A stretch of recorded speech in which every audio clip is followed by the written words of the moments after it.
साथियों नमस्कार।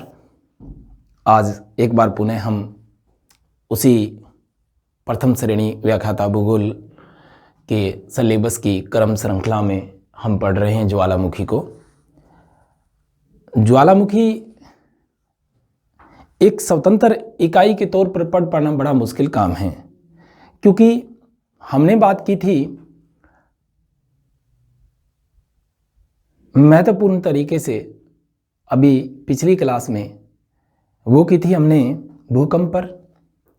फिर हम बात कर रहे हैं ज्वालामुखी। हाँ साथियों, हम बात कर रहे हैं एक बार पुनः उसी प्रथम श्रेणी भूगोल व्याख्याता परीक्षा के सिलेबस के क्रमानुसार ज्वालामुखी को। भूकंप हमने पढ़ लिया है, ज्वालामुखी को पढ़ रहे हैं। तो ज्वालामुखी में स्वतंत्र तौर पे इसको पढ़ पाना बहुत मुश्किल है। जब तक हम प्लेट टेक्टोनिक यानी कि प्लेट विवर्तनिकी सिद्धांत नहीं पढ़ेंगे तब तक इसको नहीं पढ़ पाएंगे। लेकिन फिर भी मैं कोशिश करता हूं कि आपको पूरी तरह से ये ज्वालामुखी और भूकंप समझाते हुए प्लेट टेक्टोनिक सिद्धांत की व्याख्या करूं। और प्लेट टेक्टोनिक में पुनः एक बार ज्वालामुखी और जो भूकंप है उसके उदाहरण देते हुए आपको समझाऊंगा। तो अक्सर मेरे हर टॉपिक की एक क्लास होती है, चाहे वो 2 घंटे की हो, 1 घंटे की हो, लेकिन इस बार प्लेट टेक्टोनिक जो सिद्धांत है उसकी जो क्लासें हैं वो मैं 2 करूंगा, पार्ट 1 और पार्ट 2 के तौर पे। तो बात करते हैं ज्वालामुखी पर।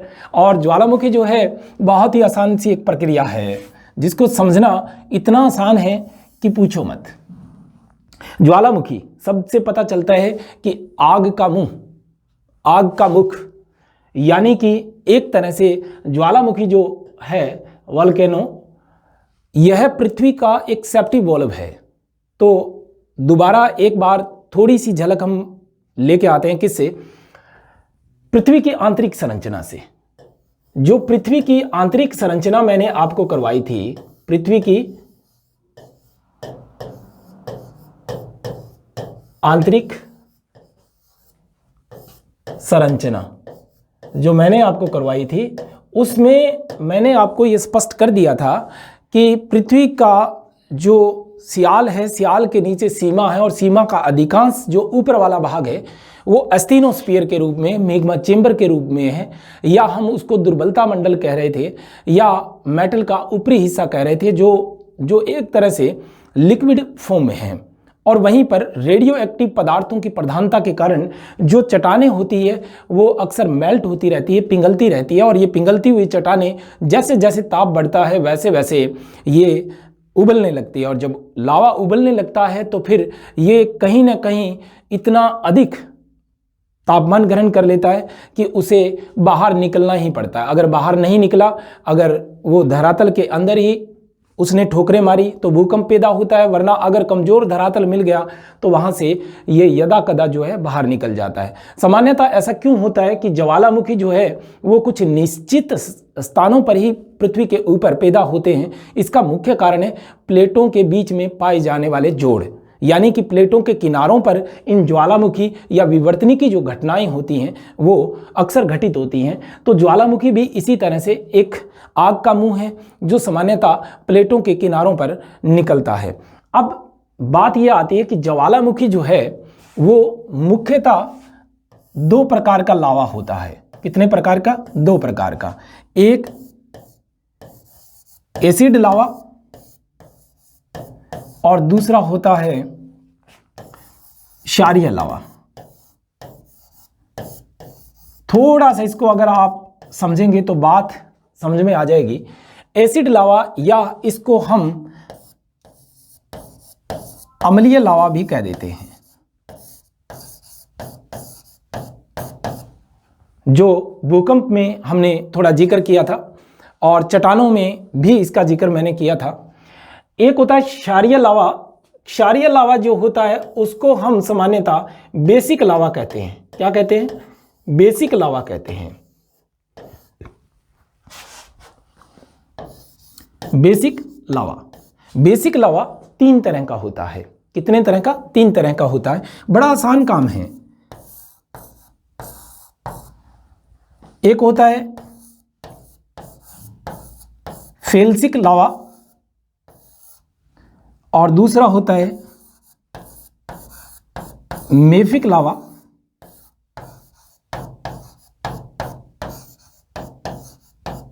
और तीसरा होता है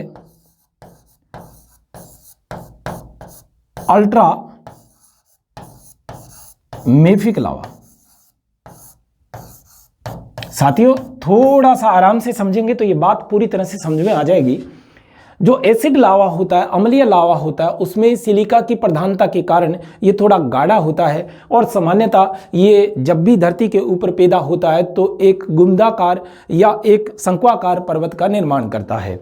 लेकिन क्षारीय प्रकृति का लावा या बेसिक लावा जो होता है, जब भी धरती के ऊपर पैदा होता है या धरती के ऊपर आता है तो ये फैल जाता है और सामान्यतः सिल्ड शंकु या एक पठार का निर्माण करता है।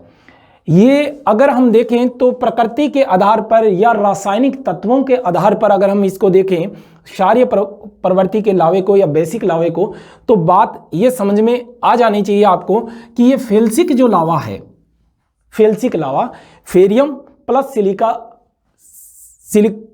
सिलिका और फेरियम ये दोनों से मिलकर बना हुआ है फेल्सिक लावा। यानी कि इसमें ज़्यादातर फेल्सपार की मात्रा होती है, इसीलिए इसका जो नाम है वो फेल्सिक लावा है। फेल्सपार प्लस फेरियम और इसके अलावा इसमें सिलिका की मात्रा पाई जाती है। अब बात आती है इसकी मेफिक लावा। ये मैग्नीशियम और फेरियम युक्त होता है, मैग्नीशियम और फेरियम युक्त होता है, तो इसका मतलब लोह तत्व और मैग्नीशियम की प्रधानता के कारण इसका रंग जो होता है थोड़ा काला होता है और ये थोड़ा कम लसलसा होता है या तरल ज़्यादा होता है। फिर बात आती है अल्ट्रा मेफिक लावे की। ये अल्ट्रा मेफिक जो लावा होता है फेल्सिक और मेफिक लावे का एक मिश्रित रूप होता है, दोनों के गुण इसके अंदर पाए जाते हैं। तो सामान्यतः दो तरह का लावा जो होता है धरती के ऊपर प्रकट होता है ज्वालामुखी के जरिए, तो एक एसिड और दूसरा क्षारीय प्रकृति का लावा। लेकिन अब बात यह आती है कि ज्वालामुखी कितने प्रकार के होते हैं, ज्वालामुखी कितने प्रकार के होते हैं। ज्वालामुखी जो है सामान्यतः दो प्रकार के होते हैं, उद्भेदन के आधार पर या उद्गारों के आधार पर। उद्भेदन के आधार पर या उद्गारों के आधार पर कितने प्रकार के होते हैं, दो प्रकार के ज्वालामुखी होते हैं। उद्गारों या उद्भेदन के आधार पर कितने प्रकार के ज्वालामुखी होते हैं, दो प्रकार के ज्वालामुखी होते हैं। ध्यान देना इसके ऊपर, बहुत इंपॉर्टेंट बात है ये। एक तो होते हैं केंद्रीय उद्गार वाले ज्वालामुखी, केंद्रीय उद्गार वाले, और एक होते हैं दरारी उद्गार वाले, दरारी उद्गार वाले। बड़ा ही आसान मुद्दा है, कोई दिक्कत नहीं है। केंद्रीय उद्गार वाले ज्वालामुखी वो हैं जो सामान्यतः किसी एक ज्वालामुख नलिका द्वारा धरातल के ऊपर केंद्रीय प्रवृत्ति के रूप में या एक सेंटर पॉइंट पर ही इनका उद्गार होता है, उद्भेदन होता है और धरती के ऊपर विविध प्रकार की सतलाकृतियों का निर्माण होता है, जिसमें सिल्ड शंकु हो सकता है, सिलेंडर शंकु हो सकता है, या ज्वालामुखी शंकु हो सकता है, या फिर हम इसको पठार के तौर पर या प्रवाह के तौर पर देख सकते हैं। तो केंद्रीय उद्गार वाले ज्वालामुखी जो होते हैं वो कहीं एक सेंट्रल पॉइंट के ऊपर ही पैदा होते हैं। दरारी उद्गार वाले जो ज्वालामुखी है ये सामान्यतः जब भी पैदा होते हैं तो इससे बहुत बड़े लेवल के ऊपर जो है लावा फैल जाता है, और लावा फैल कर क्या बनाते हैं, एक पठारों की रचना होती है। जैसे एक उदाहरण के तौर पर क्रिटिशियस युग में दरारी उद्भेदनों के कारण जो गोंडवाना लैंड है हमारे, उस गोंडवाना लैंड के ऊपर बहुत सारी ऐसी चट्टानें हैं जिनका निर्माण हुआ है, जिसका एक महत्वपूर्ण जो उदाहरण है वो भारत में दक्कन ट्रेप जो है दरारी उद्गारों के कारण पैदा हुआ था क्रिटिशियस युग में। ध्यान करना, दक्कन ट्रेप भारत का दक्षिणी महाराष्ट्र और गुजरात में फैला हुआ दक्कन ट्रेप दरारी उद्गारों का प्रमुख उदाहरण है। यहाँ बात ये आती है कि केंद्रीय जो उद्गार वाले ज्वालामुखी होते हैं उनका जो लावा होता है वो सामान्यतः एसिड लावा होता है। क्या होता है, एसिड लावा होता है। और दरारी उद्गारों वालों में जो लावा होता है वो बेसिक होता है। बेसिक का मतलब बेसिक लावा, या फिर इसको हम ये कह सकते हैं क्षारीय प्रकृति का लावा होता है। अब यहाँ एक बात बड़ी इंपॉर्टेंट है जो आपने नोट करके रखनी है। केंद्रीय उद्गार वाले जो होते हैं एसिड लावा होता है, या इसको मैं अम्लीय लावा कहूं, और ये ज्वालामुखी जो है, केंद्रीय उद्गार वाले ज्वालामुखी जो हैं, वो महान तरीके से विस्फोटक होते हैं, विनाशकारी होते हैं, विध्वंसकारी होते हैं। और ये सामान्यतः प्लेटों के जो अभिसरण किनारे होते हैं उनके ऊपर आते हैं। केंद्रीय उद्गार वाले ज्वालामुखी प्लेटों के अभिसरण किनारों पर, या उसको विध्वंसात्मक किनारा भी हम कह देते हैं, या उसको हम अभिसरण किनारा कहते हैं। इसका मतलब सीधा सीधा ये हो गया कि ये जो ज्वालामुखी होते हैं ये प्लेटों के उन किनारों पर आते हैं जहां दो प्लेटें आपस में टकराती हैं, आपस में मिलती हैं। लेकिन दरारी उद्गारों वाले ज्वालामुखी हमेशा शांत होते हैं, या यूं कहें कि बहुत ही शांत तरीके से बाहर लावा निकलता रहता है, धुआरों की तरह ये धुआं दुकाने वाले रहते हैं। तो कहने का मतलब ये हुआ कि दरारी उद्गारों में जो लावा होता है वो बेसिक या फिर क्षारीय प्रकृति का, या फेल्सिक या अल्ट्रा फेल्सिक, या फिर हम उसको जो है मेफिक लावे के तौर पर देख सकते हैं। इसका सीधा सा मतलब ये हुआ कि दरारी जो उद्गार होते हैं वो धीरे धीरे जो सागर हैं, सागरों के नीतल हैं, या इसका एक महत्वपूर्ण उदाहरण हम उठा सकते हैं हवाई द्वीप है, कटमई है, शस्त्र धुआरों की घाटी, वो सारे के सारे दरारी उद्गारों के उदाहरण हैं। अब बात ये आती है कि उद्गारों के आधार पर ज्वालामुखी जो होते हैं वो कितने प्रकार के होते हैं? 2 प्रकार के होते हैं, और 2 प्रकार का ही हमारे पास लावा है। 2 प्रकार का जो लावा है वो सामान्यतः निकलता है। लेकिन अब बात ये आती है कि ज्वालामुखी में पढ़ने लायक ऐसी कौन सी बात है जो बारी बारी एग्जाम्स में आती हैं, और उनका अगर हम अध्ययन करें तो बहुत ही आसान तरीके से हो जाएगा। इससे 2 तरह की सतलाकृतियां बनती है। क्या बनने वाली जो सतलाकृतियां होती है वो 2 तरह की होती है। जो सतलाकृति जो है वो 2 तरीके की होती है। इसमें कितने तरह की? 2 तरह की होती है। बड़ा आसान काम है, ये बारी बारी आता है, लेकिन फिर भी हम लोग जो है ना भूल जाते हैं, या फिर उनमें कोई थोड़ी ऐसी हमारी जो है भ्रम की स्थिति रह जाती है। तो उससे क्या होता है कि अक्सर एग्जाम हॉल में या तो ये या तो वो, इस कंडीशन में जब हम आकर ठहर जाते हैं तो निश्चित तौर से जब हमारे ऊपर भविष्य की तलवार लटकती है तो प्रॉब्लम ये होती है कि हम गलत को ही सिलेक्ट करते हैं, और फिर वो 1 नंबर वाली दिक्कत या 2 नंबर वाली दिक्कत जो है वो मेरिट में हमेशा रहती है। तो थोड़ा सा ध्यान से समझोगे तो बात आपको समझ में आ जाएगी। सतलाकृतियां जो निर्मित होती हैं वो 2 तरह की होती हैं। मैं यहां लिख देता हूं, एक तो आंतरिक सतलाकृतियां और एक होती है बाह्य सतलाकृतियां। सामान्यतः जो आंतरिक और बाह्य सतलाकृतियां हैं, इसमें जब मैं चट्टान आपको पढ़ा रहा था तो चट्टान में मैंने थोड़ा सा जिक्र किया था। आज मैं इनके बारे में पूरा जिक्र करता हूं। साथियों एक बात जरा ध्यान रखना, क्योंकि कई चीज़ें ऐसी हैं भूगोल में, जब मैं आपको कार्टोग्राफी कराऊंगा, ओशियोनोग्राफी कराऊंगा, और जब मैं आपको भौतिक भूगोल करवा रहा हूं तो इसमें सारे के सारे जितने टॉपिक हैं वो आपस में इतने ज़्यादा कोरिलेट हैं कि हर किसी के ऊपर नियम काम करता है। जैसे जब भी उदाहरण के तौर पे मैं अगर आपको बताऊं तो आप वाइज बेल्ट का कोरिलिस बल, या फिर अपकेंद्रीय बल, या फिर गुरुत्वाकर्षण बल, या फिर आयलर थ्योरी, चांडलर थ्योरी, ये थ्योरियां जब पढ़ते हो तो उनके मतलब हर एक जगह पर अलग होता है, लेकिन फिर भी वो सारी की सारी आपस में एक दूसरे से जुड़ी हुई हैं, इनको हम अलग नहीं कर सकते।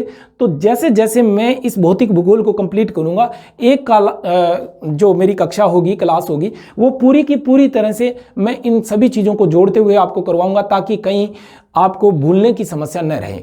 और लास्ट क्लास में मैं कोशिश करूंगा कि सभी से जुड़े हुए जो पर्सन है वो आपको अवेलेबल करवाऊं। तो बात करते हैं सतलाकृतियों की। सतलाकृतियां आंतरिक और बाह्य तरीके की 2 तरह की बनती है। तो अगर हम इसको भूप्रपट्टी माने, और ये हमारा मैग्मा चेंबर है, क्या है? मैग्मा चेंबर है, यानी कि ये दुर्बलता मंडल है, ये एस्टेनोस्फीयर है, या मैं यूं कहूं कि 200 से लेकर 400 किलोमीटर की गहराई में यहां पर रेडियो एक्टिव पदार्थों की प्रधानता के कारण अक्सर जो प्लेटों के किनारे जब एक दूसरे से टकराते हैं तो हल्की प्लेट जो होती है उसके नीचे भारी प्लेट धंस जाती है, और जैसे धंसती है तो इस मैग्मा चेंबर या इस मंडल में आने के बाद, एस्टेनोस्फीयर में आने के बाद वो मेल्ट हो जाती है, पिघल जाती है, और पिघलने के बाद वह उबलने लगती है, क्योंकि रेडियो एक्टिव पदार्थों के कारण यह प्रक्रिया जो है वो निरंतर चलती रहती है। जब ये ज़्यादा ज़्यादा उबलती है तो निश्चित तौर से ये ठीक उसी तरीके की होती है जिस तरीके से हम लोग अक्सर किचन में कुकर से सब्जियां बनाते हैं। अगर सीटी बंद कर दी जाए तो कुकर में विस्फोट हो सकता है। इसी तरीके से अगर ये मैग्मा चेंबर जो है वो ज़्यादा गर्म होने के कारण, ताप बढ़ जाने के कारण, अत्यधिक गैसें और लावे के एकदम तरल हो जाने के कारण यह फूटना बहुत ज़रूरी है। और अगर ये फूटेगा तो वो ज्वालामुखी हो जाएगा, और अगर नहीं फूटेगा तो भूकंप हो जाएगा। तो ज्वालामुखी जो है सामान्यतः वो एक तरह से पृथ्वी का सेफ्टी वॉल्व है। अगर ये फूट गया तो निश्चित तौर से जो अधिकांश गैसें और इसके अलावा जो तप्त मैग्मा है वो बाहर आ जाता है लावे के रूप में, या फिर जो इसके अंदर जितने भी पदार्थ रहते हैं जो कि मेल्ट हुए हैं दो किनारों के टकराने से या दो प्लेटों के टकराने से। यहाँ एक बात जरा ध्यान करना कि प्रकृति के जो नियम हैं उन नियमों की अगर हम व्याख्या करें तो उनमें एक चीज़ पाते हैं हम लोग कि अक्सर न तो ऊर्जा बनती है और न ही खत्म होती है, जबकि इसका रूपांतरण होता रहता है। इसी तरह से अगर पृथ्वी की हम बात करें तो पृथ्वी पर जो परिवर्तनों का दौर है वो एक चक्कर, एक साइकिल के रूप में चलता रहता है। न पृथ्वी पर ज़्यादा बनता है और न बिगड़ता है, पृथ्वी तो उतनी ही रहनी है। तो जितना बिगड़ता है उतना निर्मित भी होता है। तो जहाँ दो प्लेटें टकराती हैं तो वहाँ पर अगर दो प्लेटों में किसी एक प्लेट का ह्रास होता है तो कहीं दूसरी और ऐसा भी होता है कि नवीन जो लावा है वो बाहर आकर नवीन चट्टानों का निर्माण होता है।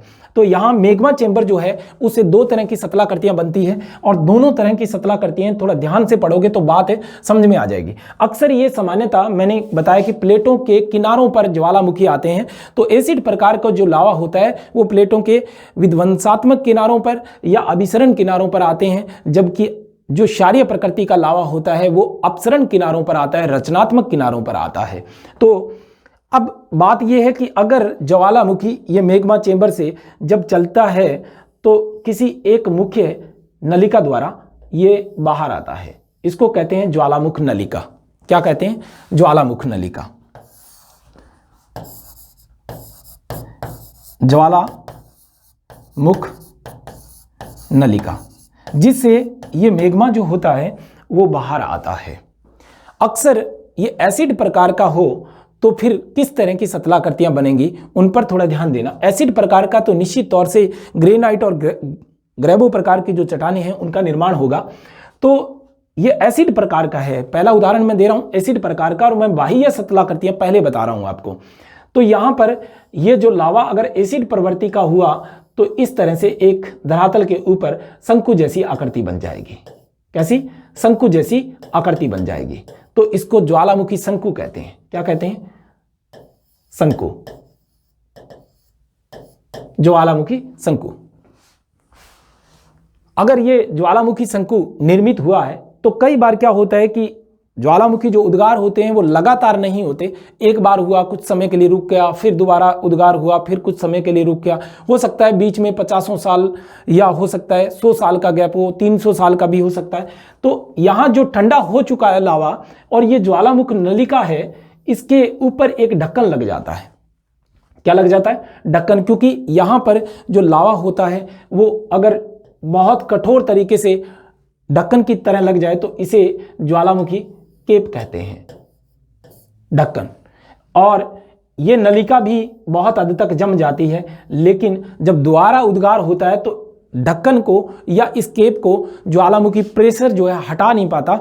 तो फिर क्या होता है कि ये ज्वालामुखी के साइडों में इस तरह से शंकु बनने लगते हैं दोबारा से चारों तरफ। इसको कहते हैं दरारों। यानी कि जब मूल जो ज्वालामुख नलिका होती है वो फट जाती है तो अलग अलग तरीके से इस विस्तृत शंकु के पास आश्रित शंकु बन जाते हैं। क्या? आश्रित शंकु बन जाते हैं। बहुत ही आसान है, आश्रित शंकु बन जाते हैं। अब आश्रित शंकु के साथ साथ यहां पर एक संरचना और महत्वपूर्ण बनती है, और ये बारी बारी जो एग्जाम्स है उसमें पूछा गया है। यहां पर अपर्दन कारकों से या बरसात से एक प्याले नुमा आकृति बन जाती है। अगर आप स्पष्ट देख पा रहे हो तो, और अगर नहीं देख पा रहे हो तो मैं यहां बना देता हूं इसको। इस तरह की एक आकृति बन जाती है। इसको करेटर के नाम से जाना जाता है। किसके नाम से?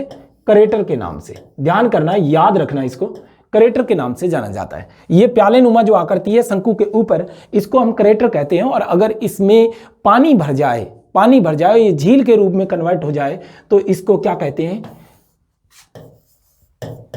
काल्डेरा कहते हैं। दोबारा ध्यान देना, करेटर और काल्डेरा एक ही सतलाकृति है, लेकिन करेटर क्या है? एक प्याले नुमा आकृति है या एक चट्टानी संरचना है, जबकि इसमें अगर पानी भर जाए तो इसको हम काल्डेरा कहते हैं।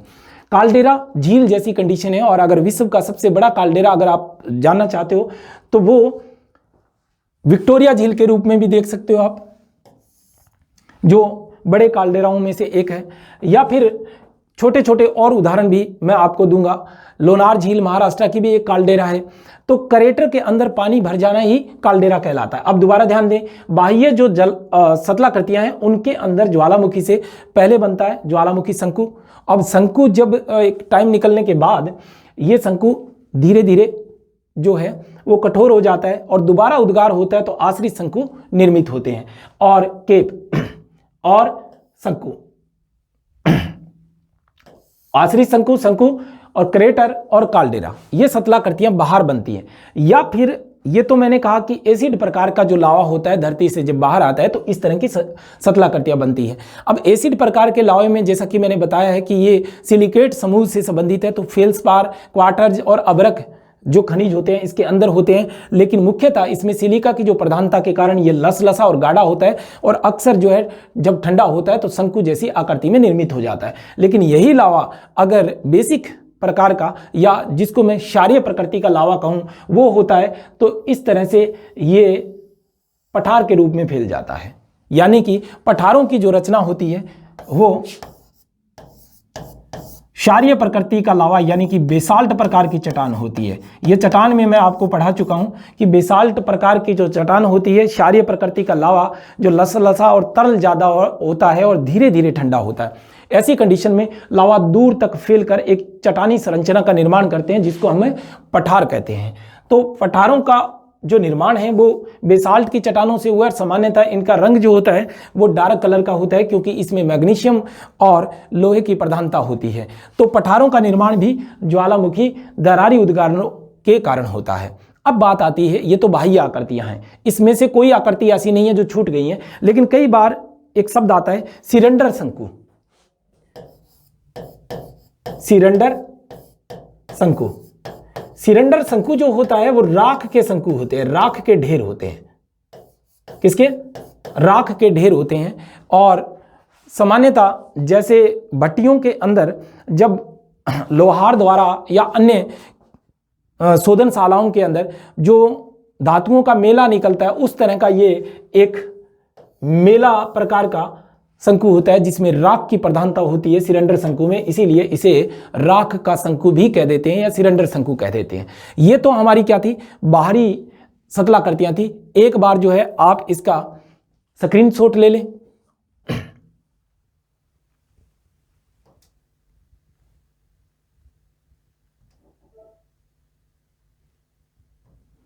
अब हम बात करते हैं आंतरिक सतलाकृतियों की और अच्छे तरीके से उनको समझेंगे, बहुत आसानी तरीके से।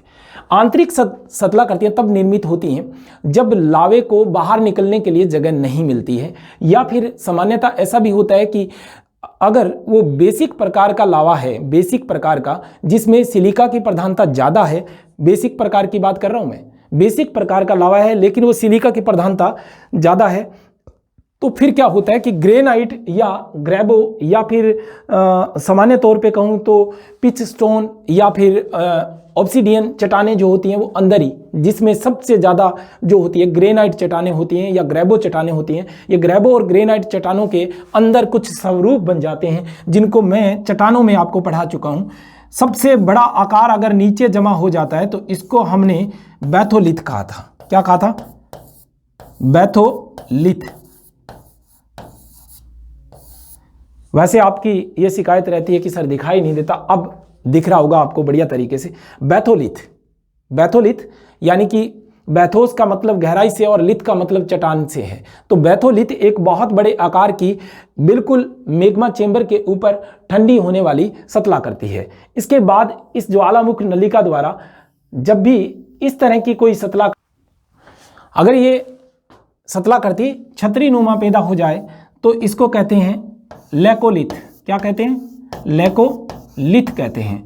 अब बात आपको समझ में आ गई होगी कि ये छतरी नुमा आकृति नीचे जब कठोर चट्टानें होती है तो ऊपर गुंदाकार स्थिति में पैदा हो जाती है, क्योंकि इसमें कणों के अंदर जो है लावे के अंदर सामान्यतः क्या होता है कि गैसें और जलवाष्प और अन्य विविध प्रकार के जो कण होते हैं वो फूलकर बीच में से गुंदाकार स्थिति ले लेते हैं।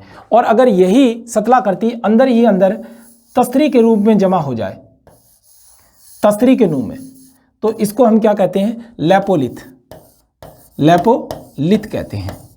और अगर यही लावा जो होता है अंदर लहरदार इस तरह से जमा हो जाए तो इसको कहते हैं फेकोलिथ। फेकोलिथ कहते हैं। बात समझ में आ गई होगी आपको कि ये 4 तरह की सतलाकृतियां थोड़ी ध्यान से आपको पढ़नी है। ये 2 तरह की सतलाकृतियां जो बारी बारी पूछी जा चुकी हैं, यानी लेकोलिथ जो है एक छतरी नुमा आकृति है और फेकोलिथ एक फैलावदार या मैं यूं कहूं कि लहरदार जो लावा है वो जमा हो जाने के कारण फेकोलिथ बनती है।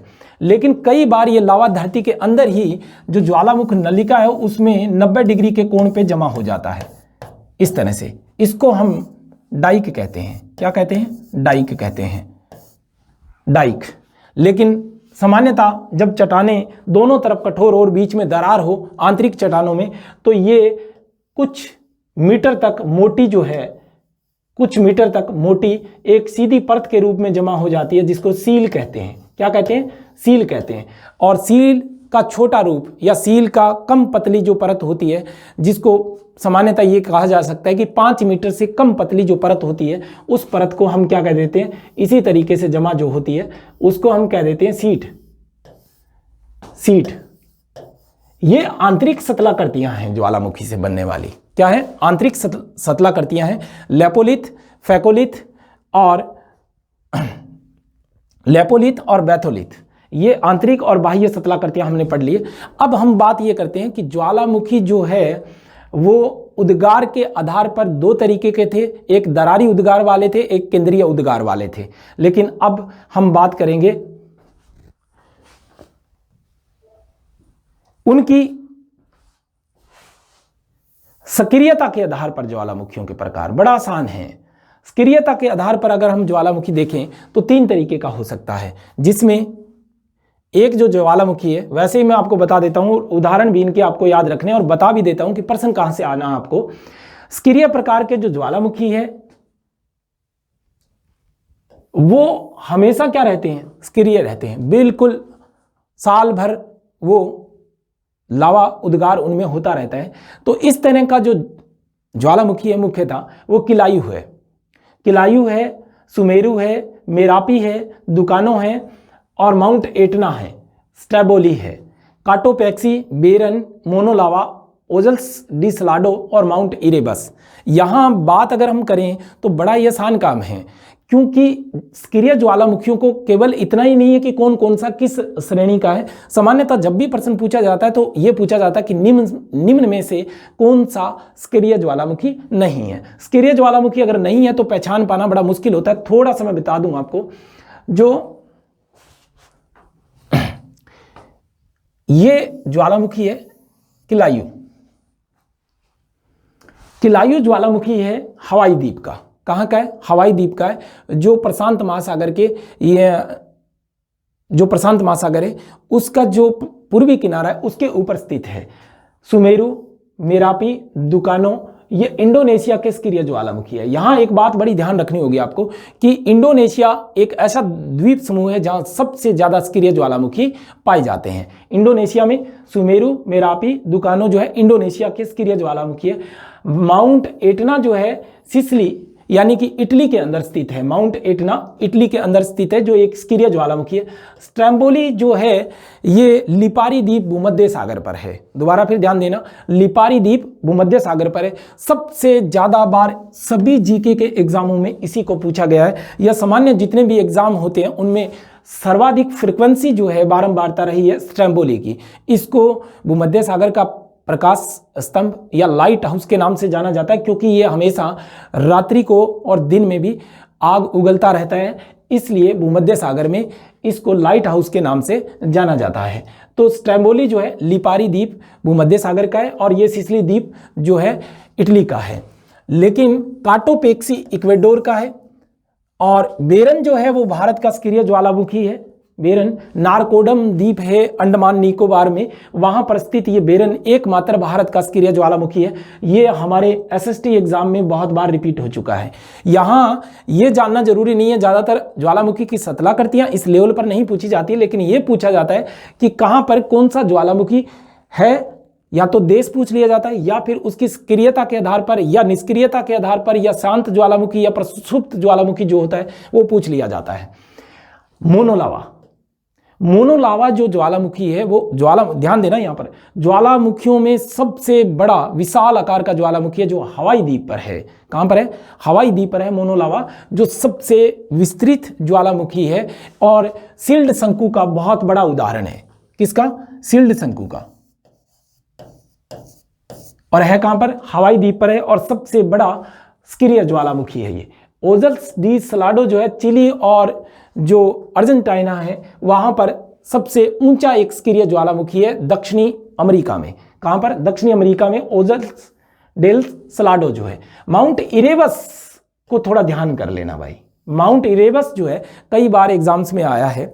माउंट इरेबस एक खास बात इसकी तो ये है कि यह अंटार्कटिका महाद्वीप का एकमात्र सक्रिय ज्वालामुखी है। अंटार्कटिका महाद्वीप का एकमात्र सक्रिय ज्वालामुखी है इरेबस, माउंट इरेबस। तो कई बार इसको ईयरबस के रूप में भी लिखा है, कई बार इस बस के रूप में भी लिखा हुआ है इसको। इस बस यानी कि सामान्यतः जब हम पढ़ते हैं तो इरेबस पढ़ा हुआ है, लेकिन इस बस के रूप में भी इसको लिख दिया जाता है या इरेबस या एरेबस के नाम से भी इसको लिख दिया जाता है। तो बात समझ में आ गई, अंटार्कटिका महाद्वीप का एकमात्र सक्रिय ज्वालामुखी है। अब बात आती है प्रसुप्त ज्वालामुखी। यहाँ ध्यान देने वाली बात यह है कि जो सक्रिय ज्वालामुखी है वो घातक नहीं हुआ करते, क्योंकि ये सामान्यतः जो लावा है धीरे धीरे उद्गार होता रहता है, धुओं की तरह, धुआरों की तरह धुकते रहते हैं ये। तो यूं लगता है इनको देखकर जैसे कोई दूर जंगल में आग लगी हुई हो, उसी तरीके से धीरे धीरे ये लावा बाहर आता रहता है। लेकिन सबसे खतरनाक और विनाशकारी विध्वंसकारी जो ज्वालामुखी होते हैं वो प्रसुप्त प्रकार के होते हैं। कौन से? प्रसुप्त प्रकार के होते हैं। ये सबसे विध्वंस और मुख्यतः ये विनाशकारी होते हैं, क्योंकि जब भी ये पैदा होते हैं तो पहले ये जान लें थोड़ा सा कि प्रसुप्त होते क्या हैं। प्रसुप्त का मतलब सोए हुए। सोया हुआ जो भी होता है वो कभी जाग सकता है, उसका कोई पता नहीं होता। तो कई बार तो ये 200 साल 300 साल तक नहीं जागते, कई बार ये 50 साल 30 साल में भी उद्गारित हो जाते हैं। पहले उद्गार हुआ, फिर 50 साल नहीं हुआ, उसके बाद एकदम उद्गार हुआ। जब एकदम उद्गार होता है तो ऊपर वाली जो संरचना होती है या ऊपर वाला धरातल जो होता है वो कठोर हो चुका होता है और फिर ये महान विस्फोट के साथ पैदा होते हैं। तो इनको कहते हैं प्रसुप्त ज्वालामुखी, जो सबसे विनाशकारी विध्वंसकारी होते हैं। तो इटली का है, ध्यान देना इसमें, इटली का विसुवियस इटली का, और फ्यूजियामा जो है जापान का, क्रोकोटावा जो है जावा और सुमात्रा के बीच में सबसे घातक प्रकार का ज्वालामुखी है, जो मार्टिक द्वीप, कैरेबियन सागर में मार्टिक द्वीप है। मार्टिक द्वीप के पास एक ज्वालामुखी है पिलियन तुल्य, यानी कि पिलियन ज्वालामुखी है, पिली नामक एक जगह पर है, तो उसका नाम पीली ज्वालामुखी है। लेकिन उसके प्रकार पर ही एक प्रकार दिया हुआ है पिलियन तुल्य ज्वालामुखी। जो पिलियन तुल्य ज्वालामुखी है वो सबसे विस्फोटक प्रकार का ज्वालामुखी माना जाता है। तो क्रोकोटावा जो जावा और इंडोनेशिया के बीच में, सुमात्रा द्वीपों के बीच में स्थित है, तो यहाँ क्रोकोटावा पिलियन तुल्य ज्वालामुखी में से एक है। नारकोडम अंडमान निकोबार पर स्थित भारत का एक प्रसुप्त ज्वालामुखी है। दोबारा ध्यान कर लेना, प्रसुप्त जो ज्वालामुखी होते हैं वो विस्फोटक प्रकार के ज्वालामुखी होते हैं, जिसमें विसुवियस प्रकार या विसुवियस जो है इटली का एक ज्वालामुखी है, फ्यूजियामा जापान का है। और बात आती है क्रोकोटावा की, जो सुमात्रा और जावा द्वीपों के बीच में। नारकोडम जो है अंडमान निकोबार में स्थित एक प्रसुप्त ज्वालामुखी। अब बात आती है शांत प्रकार के ज्वालामुखी, जो कभी पैदा हुए थे लेकिन अब वो मर चुके हैं। इनको मृत प्राय ज्वालामुखी भी कहते हैं या मृत ज्वालामुखी भी इसको कह देते हैं। कौन सा? मृत ज्वालामुखी। ये अब सो चुके हैं शांत हो चुके हैं, ये दोबारा कभी उद्गार न होने की कंडीशन में है। इसमें से हजारों बार सवाल आया है और ये कुछ गिने चुने उदाहरण हैं जो बारी बारी रिपीट हुए हैं। तो कोह सुल्तान देवबंद, यानी कि इसको कई बुकों में देवबंद भी लिखा हुआ है। कोह सुल्तान देवबंद ये ईरान के ज्वालामुखी है। किसके? ईरान के दोनों ज्वालामुखी है। माउंट पोपा जो है वो म्यांमार का है, माउंट पोपा म्यांमार का है। किलीमंजारो जो है इसको आपने बहुत बढ़िया तरीके से याद करना है, माउंट पोपा म्यांमार का, और किलीमंजारो जो है वो मध्य अफ्रीका में स्थित एक ज्वालामुखी है जो रीट एग्जामों में, अन्य एग्जामों में आ चुका है। ये एक तरह से अफ्रीका की सबसे ऊंची चोटी है, अफ्रीका की सबसे ऊंची चोटी है किलीमंजारो, जो तंजानिया में स्थित है। ये बात थोड़ी ध्यान कर लेना। तंजानिया देश है मध्य अफ्रीका का, तंजानिया में स्थित है। कौन सा? किलीमंजारो। चिम्ब्रेजो और काटोपेक्सी दोनों के दोनों जो है इक्वेडोर में स्थित है, दक्षिणी अमेरिका इक्वेडोर में स्थित है। और एकांकागुआ जो ज्वालामुखी है सबसे ऊंचा मृत ज्वालामुखी है, ये ध्यान कर लेना। चिम्ब्रेजो, काटोपेक्सी ये दोनों के दोनों सक्रिय शांत ज्वालामुखी है इक्वेडोर में। और जो आता है एकांकागुआ वो एंडीज जो पर्वत है उसका सबसे ऊंचा मृत ज्वालामुखी है, सबसे ऊंचा मृत ज्वालामुखी है।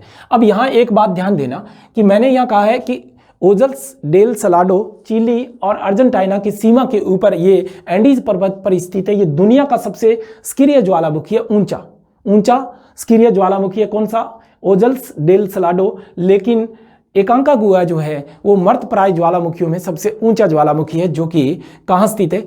एंडीज पर्वत श्रेणी पर स्थित है। बात यहाँ तक समझ में आ गई होगी। मैं ज़्यादा आपका समय बर्बाद नहीं करूँगा, बात अब सीधी करूँगा आपके साथ कि जो ज्वालामुखी हैं उससे जो एनसीईआरटी के फैक्ट है वो क्या कहते हैं, और एनसीईआरटी से संबंधित जितने भी शब्द हैं वो मैं यहाँ लेकर आया हूँ ताकि आप लोगों में किसी भी तरह से अन्य किताबों की सहायता न लेनी पड़े। तो यहाँ अब आप थोड़ा सा देखेंगे तो मैं बात बताता चलूँगा आपको। पहला जो फैक्ट है एनसीईआरटी का वो बहुत ही आसान है। ये हमारे पास फैक्ट है पहला। इसमें मड वैल्केनो का मतलब है ये सामान्यतः जो है एक कीचड़ युक्त ज्वालामुखी होता है, या यूं कहें कि धरातल से कीचड़ बाहर आता रहता है। तो सामान्यतः ये जो सबसे बड़ा विश्व का जो मड वैल्केनो है उसका नाम है लूसी। क्या नाम है? लूसी। और लूसी जो है वो इंडोनेशिया में स्थित है। कहां पर? इंडोनेशिया में स्थित है,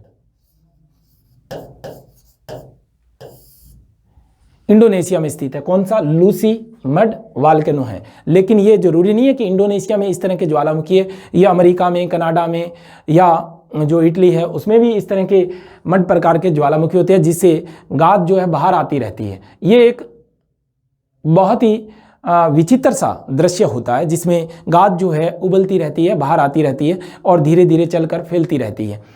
ये मड ज्वालामुखी। अब बात आती है कि ज्वालामुखी से निकलने वाले जो पदार्थ होते हैं, गैसें होती हैं, वो कौन सी होती है। तो सर्वाधिक मैं यहाँ थोड़ा सा आपको और विस्तृत तरीके से समझाऊं तो ध्यान दें, थोड़ा सा बेग चलते हैं ताकि इसको पूरी व्याख्या में कर सकूं। ज्वालामुखी से जो निकलने वाला पदार्थ है वो बहुत ही आसान सी बात है कि क्या क्या ऐसा है जो ज्वालामुखी से निकलता है। तो ज्वालामुखी से सबसे पहले जो निकलने वाला पदार्थ है, ध्यान करना, इस धरातल के ऊपर सबसे पहले जो निकलता है जब ज्वालामुखी टूटता है तो सबसे पहले निकलता है जल वाष्प H2O। सबसे ज़्यादा जो पदार्थ निकलने वाला होता है ज्वालामुखी से, ये ध्यान कर लेना, गलती मत कर देना, बहुत बार ये प्रश्न पूछा जा चुका है। 60 से 90% निकलती है क्या? H2O यानी कि जल वाष्प निकलती है। उसके बाद जो निकलता है वो धुआं निकलता है, यानी कि CO2, CO कार्बन मोनोऑक्साइड, या SO2, या कई बार SO4 भी निकल जाती है ना, सल्फर डाइऑक्साइड और सल्फ्यूरिक एसिड ये जो गैसें हैं वो निकलती हैं। इसके बाद जो निकलता है वो क्या निकलता है, ध्यान करना, सबसे ज़्यादा जलवाष्प, फिर CO2, फिर CO और फिर SO2, या कई बार हल्की फुल्की मीथेन भी निकल सकती है, लेकिन मुख्यतः जो 3 गैसें हैं ये निकलती हैं। लेकिन अब यहाँ एक बात और ध्यान देने वाली है कि इसके बाद जो निकलता है वो लावा निकलता है। क्या निकलता है? लावा निकलता है। जब लावा निकलता है तो उसमें निकलने का एक प्रोसेस जो होता है वो उछल कर निकलने की एक प्रवृत्ति होती है कि प्रेशर के साथ कुछ जो लावे के टुकड़े होते हैं ऊपर उछलते हैं तो ठंडे होकर वो कई आकारों में बदल जाते हैं और उनको अलग अलग नाम से जाना जाता है। जब राख के टुकड़े निकलते हैं छोटे बड़े तो उनको क्या कहा जाता है? टफ। राख के जो टुकड़े निकलते हैं उनको कहते हैं टफ। और मटर के दाने के आकार के जो टुकड़े निकलते हैं, मटर के दाने के आकार के, उनको क्या कहते हैं? लेपिली। क्या कहते हैं? लेपिली। मटर के दाने के आकार के जो होते हैं उनको लेपिली कहते हैं। और इसी लावे में से जब उबल के ये लावा निकलता है तो थोड़े बड़े जो निकलते हैं टुकड़े उनको बोम, या कई बुकों में इसको बम्ब लिखा हुआ है, बॉम्ब, यानी कि बड़े आकार के ये टुकड़े हैं। जब लावा बाहर आता है तो वो थोड़ा ठंडा होने के कारण ऊपर वाला जो भाग है वो थोड़ा क्रिस्टलीय हो जाता है, इसीलिए क्या है कि वो अलग अलग गोल गोल लड्डुओं की तरह बिखरने लगता है, उसको बॉम्ब कहा जाता है।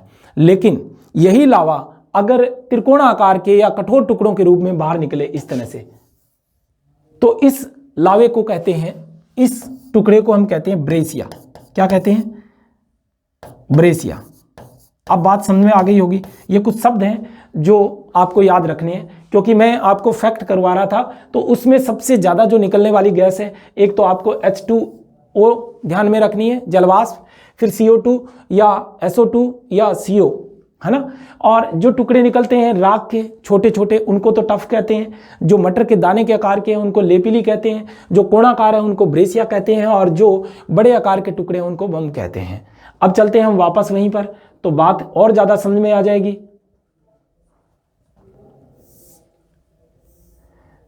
तो यहां मैं लिखता चलूंगा, आप कॉपी करते चलना। ज्वालामुखी से सबसे अधिक कौन सी गैस निकलती है? तो कौन सी निकलती है? H2O, यानी कि जलवाष्प सर्वाधिक निकलती है। उसके बाद CO2। अब बात आती है रचनात्मक प्लेटों के किनारों से निकलने वाले लावे में किन तत्वों की प्रधानता होती है।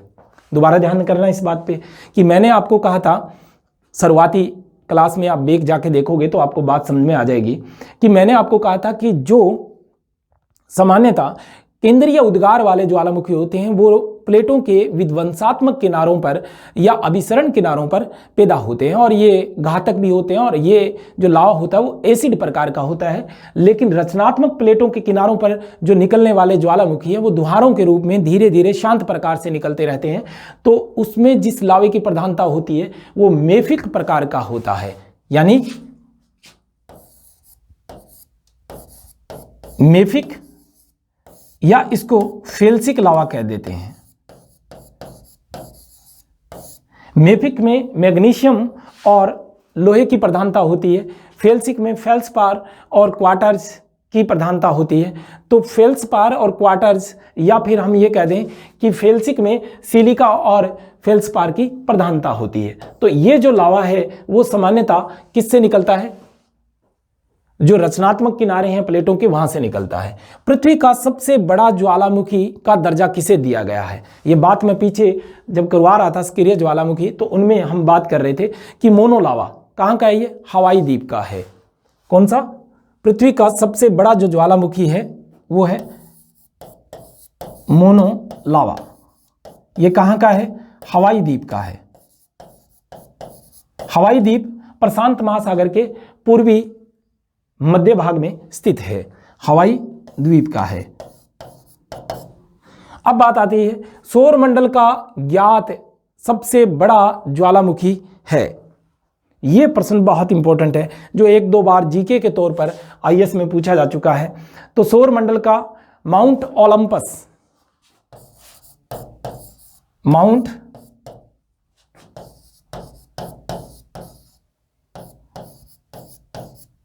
ओलंपस या ओलंपस भी कई बुकों में लिखा हुआ है। तो माउंट ओलंपस जो है वो सबसे सक्रिय ज्वालामुखी है और ये कहां पर, मंगल ग्रह पर स्थित है, मंगल ग्रह पर स्थित है, या मार्स जो हमारा प्लेनेट है उसके ऊपर स्थित है।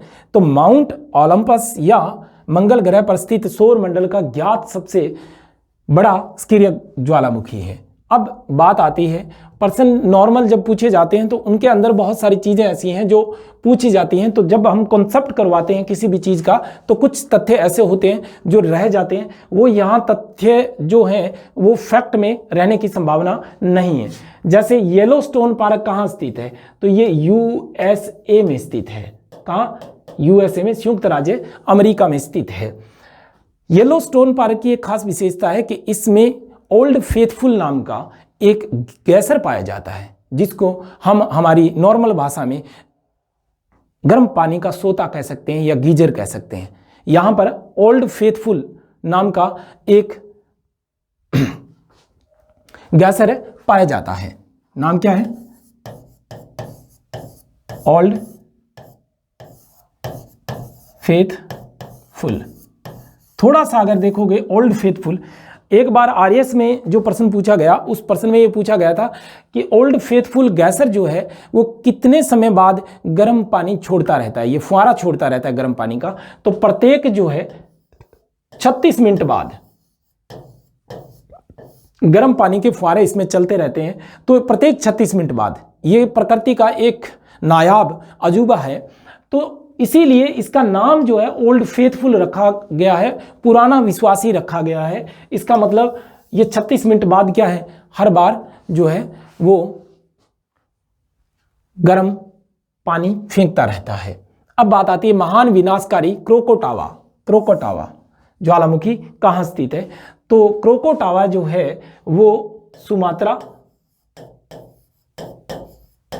व जावा द्वीपों के बीच स्थित है, या आप इसको कह सकते हो कि इंडोनेशिया में, जावा और सुमात्रा द्वीपों के बीच में स्थित है, या आप इसको कह सकते हो कि इंडोनेशिया द्वीप जो समूह है उसके अंदर यह क्रोकोटावा ज्वालामुखी है, जो पीलियन तुल्य प्रकार का है। किस तरह का, पीलियन तुल्य ज्वालामुखी है। अब बात आती है पिनाटुबो, ये कई बार पूछा जा चुका है। पिनाटुबो ये फिलीपाइंस में स्थित है।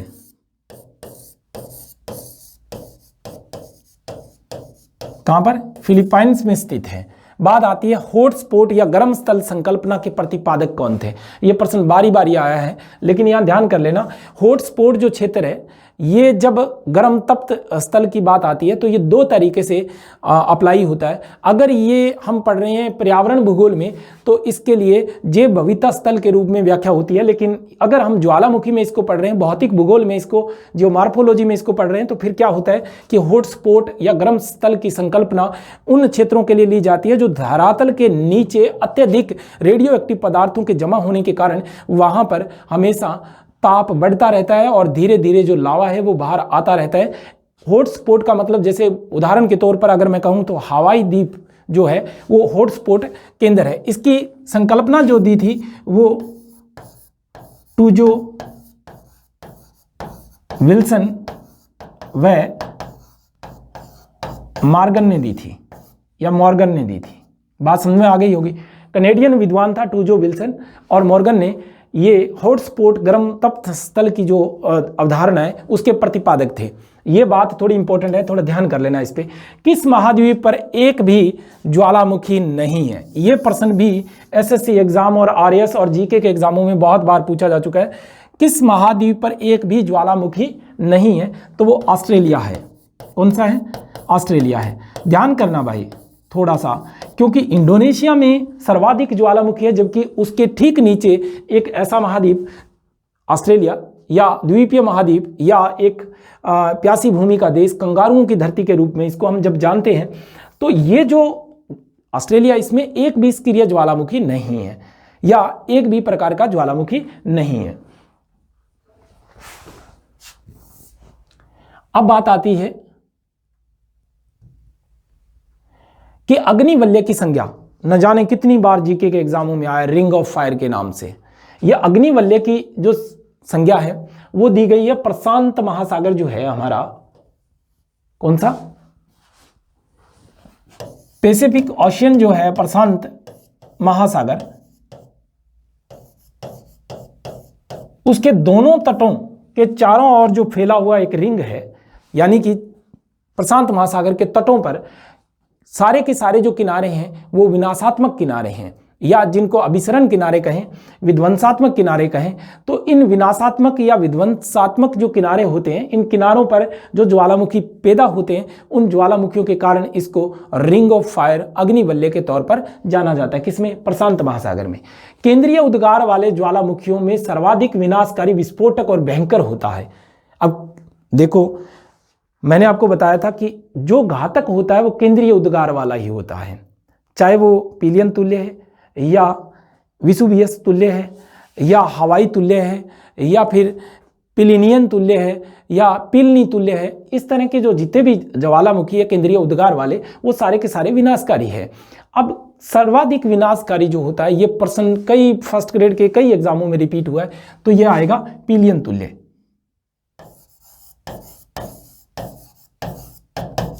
कौन सा? पिलियन तुल्य ज्वालामुखी। ये थोड़ा याद कर लेना, ये कैरिबियन सागर में एक मार्टिक द्वीप है, वहां पर स्थित ये ज्वालामुखी है जो सबसे ज्यादा विस्फोटक प्रकार का है। और इसी श्रेणी में आता है क्रोकोटावा। क्रोकोटावा जो मैं अभी थोड़ी देर पहले बता चुका हूँ, ये इंडोनेशिया में स्थित या सुमात्रा और जावा द्वीपों के बीच में स्थित एक ज्वालामुखी है जो स्कीरिय प्रकार का और सबसे ज़्यादा विस्फोटक है। यानी कि जब भी ये स्कीरिय होता है, प्रसुप्त प्रकार का ज्वालामुखी है ये, तो जब भी ये पैदा होता है तो महान विस्फोट के साथ पैदा होता है। विश्व का सबसे ऊंचाई पर स्थित मृत ज्वालामुखी है, तो मैंने बताया था एंडीज पर स्थित एकांका गुहा, ये एंडीज पर्वत पर स्थित सबसे ऊंचा मृत प्राय ज्वालामुखी है। यह प्रश्न भी बहुत बार आ चुका है। सहस्त्र दुहारों की घाटी, सहस्त्र दुहारों की, यानी कि कई जगह इसको लिखा हुआ कि 10,000 दुहारों की घाटी, धुएं निकलते रहते हैं जैसे जंगल में आग लग गई हो उस तरीके से। तो ये जो है कटमई है। कौन सी घाटी है ये? कटमई घाटी है। ये कटमई घाटी जो है वो अलास्का में स्थित है। कहां पर? अलास्का में स्थित है। कटमई सहस्त्र दुहारों की घाटी है, या 10,000 दुहारों की घाटी है, या 1000 दुहारों की घाटी है, तो या हजार धूम घाटी के रूप में भी इसको जाना जाता है। तो कटमई ये कहां पर है? अलास्का में है। ओल्ड फेथफुल ग्लेशियर कहां है? तो यूएसए में स्थित है। और ये किस में स्थित है? यूएसए में स्थित है। और कहां स्थित है? ये येलोस्टोन पार्क में स्थित है। और मैंने बताया था ओल्ड फेथफुल जो ग्लेशियर है, ये ग्लेशियर जो है प्रत्येक 36 मिनट बाद इसमें उद्गार होता रहता है। भारत के स्कीरिय ज्वालामुखी कहाँ स्थित है, या भारत का एकमात्र स्कीरिय ज्वालामुखी कहाँ स्थित है? तो अंडमान निकोबार में। कहाँ पर? अंडमान निकोबार में। नाम क्या है? बेरन। बेरन ये एकमात्र भारत का स्कीरिय ज्वालामुखी है जो नारकोडम द्वीप के पास स्थित है। और नारकोडम खुद क्या है? एक मृत ज्वालामुखी है।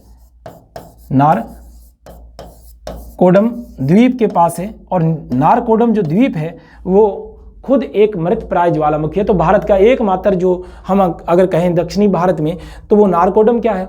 मृत ज्वालामुखी है। और बेरन क्या है? स्कीरिय ज्वालामुखी है, एकमात्र भारत का। अब बात आती है विश्व का सबसे बड़ा जो काल्डेरा है,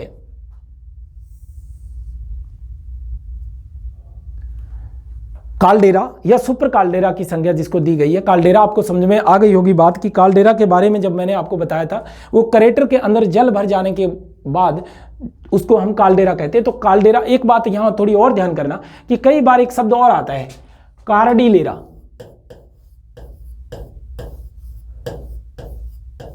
ये कार्डिलेरा जो है वो काल्डेरा नहीं है, पढ़ने में मिस्टेक मत कर देना।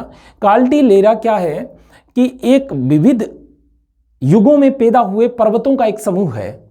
पर्वतों का एक समूह है कार्डिलेरा, जो सामान्यतः सियरा नेवदा के रूप में मैं अगर बात करूं तो ये रोकीज पर्वत है, उसके दक्षिणी में स्थित अमेरिका में स्थित ये कार्डिलेरा है, जो विभिन्न युगों के एक साथ पाए जाने वाले पर्वतों का समूह है कार्डिलेरा। लेकिन कार्डिलेरा लेक टोबा जो है, लेक टोबा वो जो है इंडोनेशिया में स्थित है, सबसे बड़ा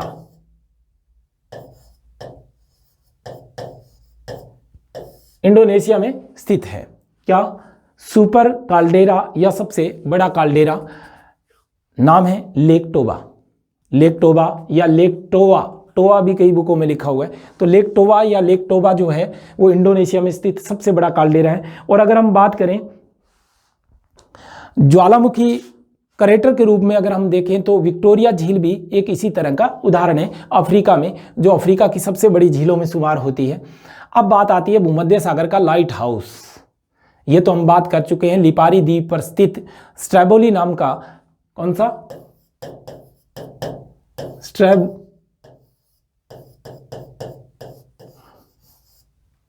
स्ट्रैम्बोली नाम का जो है एक ज्वालामुखी जो हमेशा सक्रिय रूप से आग उगलता रहता है, इसीलिए इसको भूमध्य सागर का लाइट हाउस कहा जाता है। अब साथियों, ये जो लेसन है उसमें से मुझे नहीं लगता कि कोई फैक्ट मैंने छोड़ा हो, लेकिन फिर भी आप कमेंट करके कोई भी जो बात है वो पूछ सकते हो। लेकिन कुछ चीज़ें ऐसी हैं कि जब हम 12वीं के स्तर पर इसकी बात कर रहे हैं तो आपको थोड़ा थोड़ा ये भी ध्यान रखना होगा कि कुछ ऐसे ज्वालामुखी है जिनका मैंने जिक्र नहीं किया, जैसे लोकी है, आइसलैंड का है, या बहुत सारे ऐसे ज्वालामुखी हैं जिनका हम जिक्र यहाँ नहीं कर पाए हैं। तो थोड़ा सा किताब में आप देखकर उनकी सारणी को बना लें और बारी बारी उनका थोड़ा ध्यान देंगे तो वो भी आपको याद हो जाएगा। जैसे सस्ता जो है वो अमेरिका का है, तो इस तरह से कुछ हो सकता है कि ऑप्शन के तौर पे आपसे पूछा जाए, लेकिन मैं मानता हूं कि बहुत ज़्यादा मैंने ज्वालामुखी आपको पढ़ा दिया है। अब बात आती है विविध एग्जामों में पूछे हुए ज्वालामुखी से संबंधित प्रश्न। ये प्रश्न तो मैं व्याख्या नहीं कर पाऊंगा, लेकिन मैंने इसके उत्तर एक साथ लिख दिए हैं, है ना। थोड़ा ध्यान देना कि इसी तरह के प्रश्न बारी बारी पूछे गए हैं, अंदर से प्रश्न नहीं पूछे जाते। निम्नलिखित में से कौन सा ज्वालामुखी सक्रिय ज्वालामुखी है? अब सक्रिय ज्वालामुखी है, पीछे की क्लास में जाके आप देखोगे तो ये बात आ जाएगी। बाकी मैंने इनकी व्याख्या करके आपको बता दिया है, ये व्याख्या सहित जो है प्रश्न मैंने आपको बता दिए हैं। फिर निम्नलिखित में जितने स्टार मैंने मेंशन किए हैं ना, उतनी बार ये रिपीट हुआ है। इसमें अगर 6 स्टार है तो इसका मतलब 6 बार ये रिपीट हुआ है मेरे नॉलेज के हिसाब से। बाकी तो ये हो सकता है 50 बार रिपीट हुआ हो छोटे मोटे एग्जामों में, लेकिन बड़े स्तर के एग्जामों में 6 बार रिपीट हुआ है। जैसे भूमध्य सागर का प्रकाश स्तंभ किसे कहते हैं, तो ये तो बताने की जरूरत नहीं है ना। निम्नलिखित में से कौन सा ज्वालामुखी पर्वत नहीं है? तो ये अभी प्रोफेसर एग्जाम में आया था कि mount Kilimanjaro, mount Fujiyama, mount म्यान और माउंट सियरा नेवदा। इसके ऊपर अभी मैं बात कर रहा था कि म्यान जो है, थोड़ा बता दूं मैं आपको, म्यान फिलीपाइंस का एक सक्रिय ज्वालामुखी है, फ्यूजियामा जापान का निष्क्रिय ज्वालामुखी है, और किलिमंजारो भी निष्क्रिय ज्वालामुखियों में से एक है। अब बात आती है माउंट सियरा नेवदा की। माउंट सियरा नेवदा कार्डिलेरा है। क्या है? कार्डिलेरा है। और कार्डिलेरा क्या है? विभिन्न युगों के पर्वतों का एक समूह है। मैं ज़्यादा इसमें और व्याख्या नहीं करूंगा, मैंने नीचे इसमें व्याख्या करके आपको बता दी है। एक ये जो माउंट, सब कुछ मैंने इसके अंदर लगाया कि कितनी बार आया है, जितनी बार स्टार लगाया है, और ये जो PDF है आपको मेरे टेलीग्राम चैनल पर मिल जाएगी। अब इसके बाद बात आती है कि अगर मेरे कॉन्सेप्ट में कोई मुद्दा रह गया है तो मैंने इन प्रश्नों में उन चीज़ों को विशेष ध्यान दिया है। ये प्रश्न पूछा हुआ भी है RS 1994 में, कार्डिलेरा, ये दोबारा फिर अभी रिवाइज हो गया है। पठारों का एक समूह है, पर्वतीय श्रृंखला का समूह है, द्वीपों का समूह है, नदी वेदिकाओं का समूह है। तो इसमें से आपको जो है बताना है। तो ये विभिन्न युगों के पर्वतों का एक समूह है। फिर आता है कि जब लावा परपट्टी के अंदर मध्यवर्ती भागों में गुम्बदाकार आकृति में जमा हो जाता है तो सतलाकृति बनती है। तो गुम्बदाकार आकृति कैसी होती है ये आपको बतानी है। गुम्बदाकार जो आकृति है, या मैं यूं कहूं कि छतरी नुमा जो आकृति है, वो लेकोलिथ है। कौन सी है? लेकोलिथ है। बाकी मैंने यहाँ बारी बारी आपको स्टार देके, और ध्यान रहे कि भूगर्भ में ज्वालामुखी से बनने वाली चट्टानें अम्लीय होती हैं, है ना, ये भी मैंने बता दिया है। परिप्रशांत मेखला, परिप्रशांत ये भूकंप मेखला के बारे में पूछा गया है। अब लास्ट बात जो है भूकंप के वितरण की, बहुत सारे प्रश्न हैं इसमें, यानी कि 150 प्रश्नों के आसपास जो प्रश्न है संग्रह है, जिसका एक छोटा सा पार्ट मैंने इसके अंदर शामिल किया है, लगभग 40 से 50 प्रश्न, जिससे हमारा कॉन्सेप्ट पूरी तरह से क्लियर हो जाए। उन्हीं प्रश्नों को मैंने शामिल किया और नवीनतम अद्यतन जानकारी को इसमें शामिल किया। जैसे निम्नलिखित में से कौन सा कथन जो है वो असत्य है? तो चट्टानों के भ्रंश तल के सहारे खिसकने के कारण विवर्तनिकी भूकंप उत्पन्न होते हैं। काय या बॉडी तरंगे जो है धरातलीय तरंगों से उत्पन्न होती है। ये सारा का सारा देखो, यहाँ पर बात ये समझने वाली है कि भूकंप ज्वालामुखी दो ऐसी विवर्तनिकी घटनाएं हैं जो आकस्मिक बलों के तौर पर जानी जाती हैं, एक्सीडेंटल फोर्स हैं, और इनको तब तक पूरी तरह से स्पष्ट नहीं किया जा सकता जब तक कि हम प्लेट टेक्टोनिक सिद्धांत ना पढ़ लें। प्लेट टेक्टोनिक जब हम पढ़ेंगे तो ये सारी चीज़ें पुनः एक बार रिवाइज मैं आपको करवा दूंगा। अब मैं आपका ज़्यादा समय न लेता हुआ आपको एक ही बात कहूँगा कि ये वीडियो आपके लिए सार्थक रहा या नहीं रहा वो कमेंट में आप बताएंगे। और इसी के साथ धन्यवाद। जय हिंद, जय भारत।